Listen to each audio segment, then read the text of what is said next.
I've seen Claire Williams, of course, the former head of the Williams Formula One team and daughter of the legendary Sir Frank Williams as well.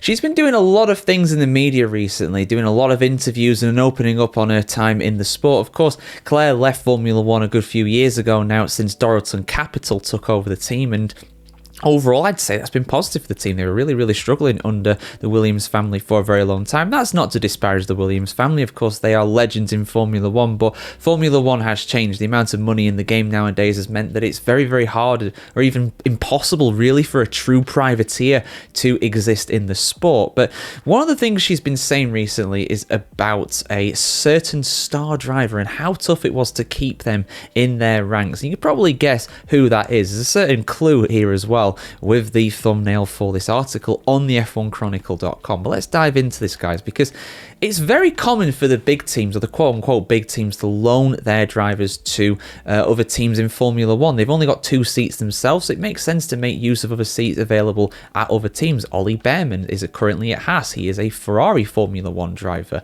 There are rumours about Kimi Antonelli going to Williams to get his debut in the sport before going to Mercedes. But let's have a look at what Claire has had to say about this. Full article on the F1Chronicle.com, as always. In a recent appearance on Formula One's Beyond the Grid podcast, former Williams deputy team principal Claire Williams candidly discussed the challenge she faced in retaining George Russell at Williams for 3 seasons, effectively hindering his potential move to the front-running Mercedes team.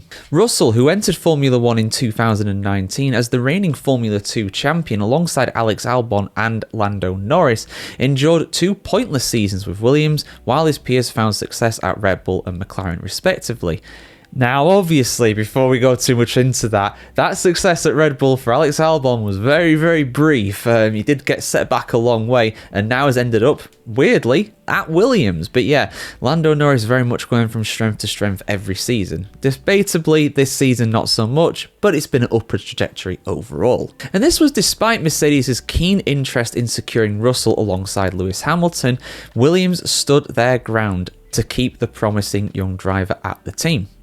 George wanted to go to Mercedes in that last couple of years and I couldn't let him go, and I hated that, Williams admitted. It makes me upset to think about it. I needed him. I felt more than Mercedes that he was in contract. If I let him go, what message would that have sent? What would that have done to my team if I'd let George go? She emphasised Russell's importance to the team, stating he was one of the greatest things that we had at Williams. When you go into negotiations with a team like Mercedes and they're not offering what they should be for your A-star driver, then why would you just let him go? What kind of team principal would I have been if I'd just let George go because Mercedes said, we want George now? That's not how it works, is it? Now, just to add to this as well, of course, George was a Mercedes junior driver. He tested for Mercedes, I think, all the way back, going back to 2017 in a Formula One car. I think he set the lap record around the Hungaro ring back in the day. Do check that out. Not the official lap record, of course, but the track record, as it were, in that car in a private test for Mercedes. But he was linked to, sorry, he wasn't linked to Mercedes. He was contracted to Mercedes, of course, during this time. So he was technically a Mercedes driver, but he was on loan, as it were, at Williams. But let's just read a bit about this because it's quite interesting. Williams acknowledged the emotional toll of the situation, saying George was clearly upset and was finding it very difficult. It was very hard to stand my ground because if someone comes to me and they're upset, and it's because of me, because I'm a blocker, it's really hard, but I had to put my team first.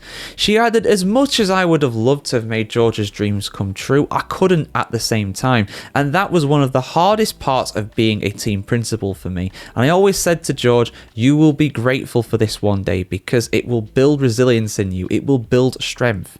Despite the challenges, Williams believes that Russell, who eventually joined Mercedes in 2022, had the greatest potential among the drivers she worked with. I've watched the start of the season. George is on a different level. And that is what I think you see with drivers and what you've seen with Max Verstappen over the past 2 or 3 years. They tip into that zone of just absolute superstardom, and George is there now. It is very hard to disagree with the fact that George Russell so far this season has been one of the most impressive and consistent drivers. I don't think anybody will doubt that. And for him to be up there, that far up there, And let's not belittle him by saying, oh, he's beating a rookie and his teammate Kimi Antonelli. That kid is super talented. He just needs consistency and experience, and he will get those two things with time, evidently, or as will become evident, I'm sure. But yeah, I mean, George Russell, honestly, yeah, I didn't know that about Williams holding him back like that, but I don't think that's a bad thing. I mean, it's a bad thing for George Russell, you might say, but you could also argue that it has built resilience in him. Things have worked out very well, and don't go changing a winning formula. And what George Russell has right now is a winning mentality in Formula One. He really, really has impressed me since he's been at Mercedes. And let's not forget, who was his teammate before that? The most successful guy in the history of the sport, Sir Lewis Hamilton. So yeah, I'm not surprised that Mercedes were pushing to try and get George Russell into the car before he did. Obviously 22 was his first season with that, and there were rumours about him going there in 2020. I remember that, but they were really, really strong before 2021 in particular, because of course he had that one-off appearance as a Mercedes driver in Bahrain for the I think it was the Sakhir Grand Prix. I remember it was the Bahrain Oval, the second of the two races in Bahrain. Of course, Lewis Hamilton got the virus of unknown origin, shall we put it, at the time, and had to sit out that race, and Russell super subbed in from Williams, and he beat Bottas all ends up during that race. He nearly beat everybody. If it wasn't for a terrible pit stop, didn't he? He had a really long pit stop. If it wasn't for that, he would have won the race. For me, he would have won that race. He was the fastest guy out on track, and I think he still finished like 5th, despite being like tailback. I mean, Sergio Perez came from tailback, came from the end of the grid after getting spun off. Was he spun off? I don't know. I'm testing my memory now. It's 5 years ago. It's a long time ago. But yeah, absolutely. I mean, things have worked out for George Russell. Things have worked out for the best. His path to getting there may have been a bit frustrating. Could he have been in that Mercedes earlier? Was he ready for it? Yeah, probably. But you also have to consider the fact that he might well have caved under the pressure. It's possible, I'm not saying he would have done, but we don't know.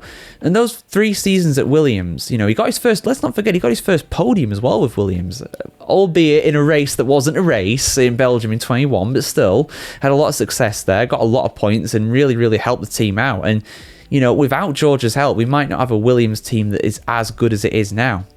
We probably would do. We don't know, but it definitely helps, because Lord knows they weren't getting good results with Logan Sargent and Nicholas Latifi, so they needed a good driver in there as well. But yeah, your thoughts in the comments below, guys. I want to hear what you have to say about this all. Are you surprised that Williams had to hold him back, for lack of a better term, really, in his career? Are you surprised they were able to do that? I kind of am. They obviously had a deal with Mercedes to loan him there for 3 years. They must have done, because otherwise, how could Mercedes have held him back for as long as they did?